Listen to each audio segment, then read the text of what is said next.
Good morning students. In previous lecture we discussed about the 3 points of waste treatment, right?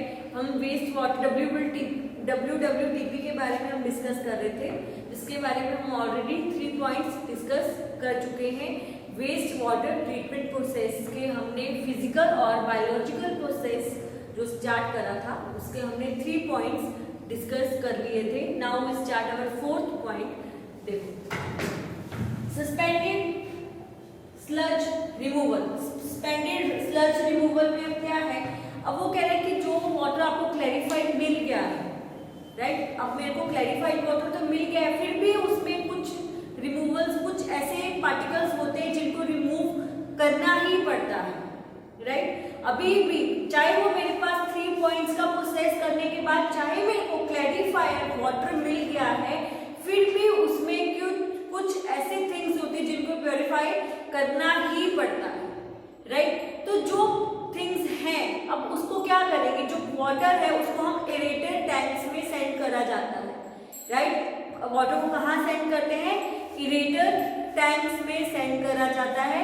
वहां पे air को pump करा जाता है। वहां पे क्या करा जाता है? वहां पे उसके अंदर एयर को पंप करते हैं। जब एयर को पंप करते हैं तो वहां पे क्या होता है, जो एरोबिक ऑर्गेनिजम्स होते हैं वहां पे वो पैदा हो जाते हैं, राइट? वहां पे उनको अलाउ करा जाता है। एरोबिक जो बैक्टीरिया होते हैं, एरोबिक माइक्रो ऑर्गेनिजम्स हैं, वो वहां पे अवेलेबल होते हैं, जिसके कारण वो क्या करते हैं, जो भी वो वहां की जो वेस्ट होगी, जो उसके अंदर जो वेस्ट है उसको वो ईट कर लेंगे। चाहे ऑर्गेनिक वेस्ट हो गई, फूड हो गया, ठीक है, ऐसे वेस्ट को वो क्या कर लेंगे?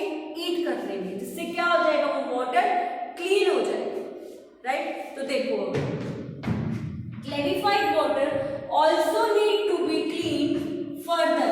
जो वाटर क्लैरिफाइड है उसको भी अब क्लीन करने की अभी भी जरूरत है। Move to aerator. जो एरेटर टैंक्स में उसको मूव करा जाता है, move to the aerator, right? And that pumps air into it, और उसमें एयर को पंप करा जाता है। एरेटर टैंक्स में भेजा, वहां पे क्या करा? एयर पंप कर, राइट? फिर allows to grow aerobic bacteria, जो वहां पे अलाउज करा जाता है किसको ग्रो करने के लिए? एरोबिक बैक्टीरिया को ग्रो करने के लिए उसको अलाउ करते हैं। एरोबिक जो बैक्टीरिया है ग्रो करने के लिए अलाउ करा जाता है, ओके? फिर consume remains in the clarified water. अब जो क्लैरिफाइड वाटर है उसमें अंदर कुछ अभी भी बच गया है, ठीक है? ऑर्गेनिक मैटर होगा, फूड होगा, और भी बहुत सारे थिंग्स हैं जो उसमें अभी भी रिमेन्स हैं, तो वो उसको कौन कंज्यूम कर लेगा? एरोबिक बैक्टीरिया उसको कंज्यूम कर लेगा। फिर this water is allowed to several hours and then waste material settle down in the tank.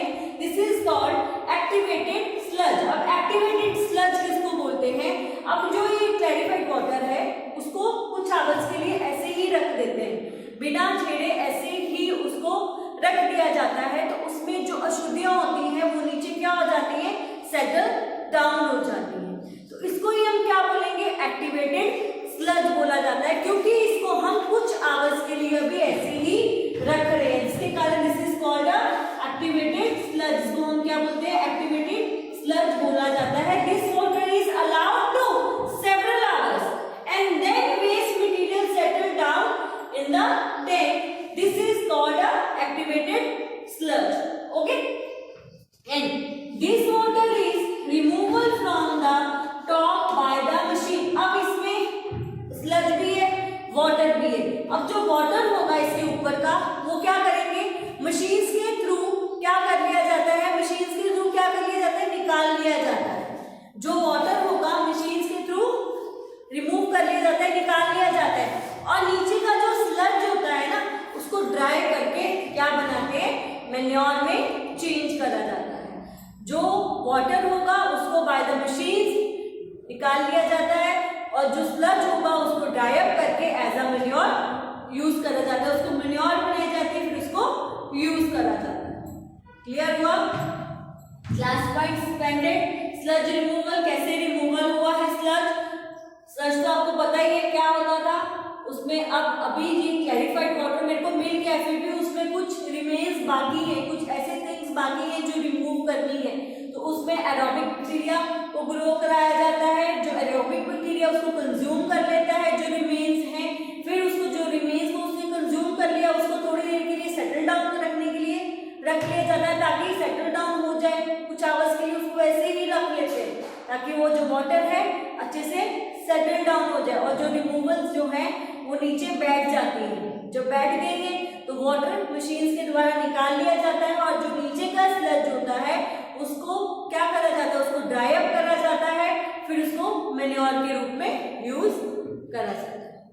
Okay, अब ये था तुम्हारा physical and biological process. Waste water को क्लीन करने के लिए हमने फिजिकल और बायोलॉजिकल प्रोसेस का यूज करा। अब हमने उस पर क्या करना है, केमिकल ट्रीटमेंट करना है। अब अभी भी जब फिजिकल और बायोलॉजिकल प्रोसेस करने के बाद भी कुछ वाटर में केमिकल्स रह जाते हैं, तो उन पर केमिकल ट्रीटमेंट करना ही पड़ता है ताकि उस वेस्ट वाटर को, जो वेस्ट वाटर है, फुली क्लीन अप हो जाए, क्योंकि अभी भी उसमें कुछ केमिकल्स रह जाते हैं। क्लियर? तो देखो, sometimes harmful chemicals can be present in them even after treating them physically and biologically.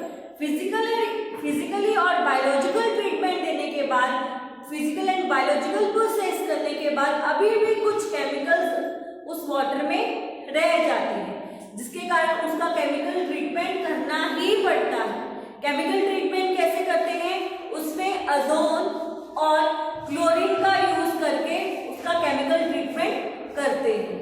अजोन और क्लोरीन का यूज करा जाता है, उसमें से अजोन और क्लोरीन गैस को पास आउट कराते हैं और उसको पूरा केमिकली क्लीन करा जाता है। उसमें अजोन और क्लोरीन गैस को पास आउट कराया जाता है, उस वाटर में से अजोन और क्लोरीन गैस को पास आउट कराते हैं और उस वाटर को केमिकल ट्रीटमेंट देकर क्लीन कर दिया जाता है, जिसके कारण जो वाटर है वो फुली क्लीन हो जाता है। क्लियर? तो ये था मेरा टॉपिक, वेस्ट वाटर को हमने कैसे क्लीन करा है, बायोलॉजिकल प्रोसेस करा, फिजिकल एंड बायोलॉजिकल करा, फिर केमिकल करा, तो किससे क्या हो गया, जो मेरा वेस्ट वाटर है वो क्लीन हो जाता है। ओके, अब जो नेक्स्ट टॉपिक है, इक्विलिटस जो प्लांट है वो कैसे वाटर को क्लीन करता है।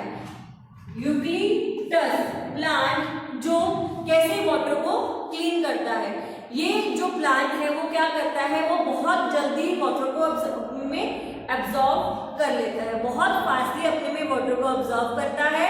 फिर वो क्या करता है, वो क्लीन, जो बिल्कुल चाहे वो गंदा पानी होगा ना, अपने में एब्जॉर्ब कर लेगा, फिर वो क्लीन वाटर वेपर को जनरेट करता है, क्लीन वाटर वेपर को जनरेट करता है, जिसके कारण ये नेचुरली ही वाटर को फ्रेशन अप कर रहा है, नेचुरली वाटर को क्लीन कर रहा है। इसीलिए जो सीवेज पॉन्ड्स होते हैं उनके आसपास यदि ये हम प्लांट्स ग्रो करेंगे तो वाटर बहुत अच्छे से क्लीन हो जाएगा बाय नेचर। क्लियर? अब नेक्स्ट है, why should we adopt better housekeeping practices. हमें क्यों बेटर हाउसकीपिंग प्रैक्टिसेस को करना चाहिए। अब हाउसकीपिंग प्रैक्टिसेस कौन कौन सी यूज करनी चाहिए वो हम नेक्स्ट टॉपिक में डिस्कस करेंगे, पर हमें हाउसकीपिंग को अडॉप्ट क्यों करना है। आपको पता है जो सीवेज वाटर है वो डे बाय डे बढ़ता जा रहा है, वो कह रहे हमें ऐसे काम करना चाहिए, ऐसे हाउसकीपिंग करनी चाहिए जिसके कारण जो सीवेज वाटर है वो कम हो, जो गंदा पानी है, वेस्ट वाटर है, हमारे घर से कम निकले, ज्यादा ना निकले, क्योंकि बहुत सीवेज वाटर से क्या होता है, वो डिसीजेस क्रिएट हो जाती हैं। उस एरिया में यदि सीवेज वाटर बहुत ज्यादा होगा तो बहुत स्मेल आएगी, बहुत सारे हार्मफुल डिसीजेस क्रिएट हो जाएंगी, डिसइंफेक्टेंट्स क्रिएट हो जाती हैं, लोग बीमार होने शुरू हो जाते हैं। इसीलिए जो सीवेज वाटर को कम निकालना चाहिए, सीवेज वेस्ट वाटर को जो वेस्ट है वो कम से कम करना चाहिए। क्लियर? क्योंकि जो सीवेज वाटर होता है उसको क्लीन करने के लिए बहुत बड़ा प्रोसेस करना पड़ता है।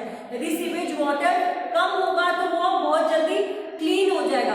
आपको पता होगा जो इतना अमाउंट में सीवेज वाटर होता है इसको क्लीन करने में बहुत ज्यादा टाइम चला जाता है, इसलिए थोड़ा कम सीवेज वाटर होगा तो जल्दी क्लीन अप हो जाएगा और जल्दी हम उसको यूज कर पाएंगे। इसलिए कम से कम सीवेज वाटर क्रिएट करना चाहिए। इसलिए हमें ऐसी हाउसकीपिंग प्रैक्टिसेस करनी चाहिए जिसके कारण हम कम से कम सीवेज वाटर को बाहर निकालें। क्लियर? आज का जो मेरा टॉपिक है वो यहाँ पे फिनिश होता है। नेक्स्ट हम नेक्स्ट वीडियो में शुरू करेंगे।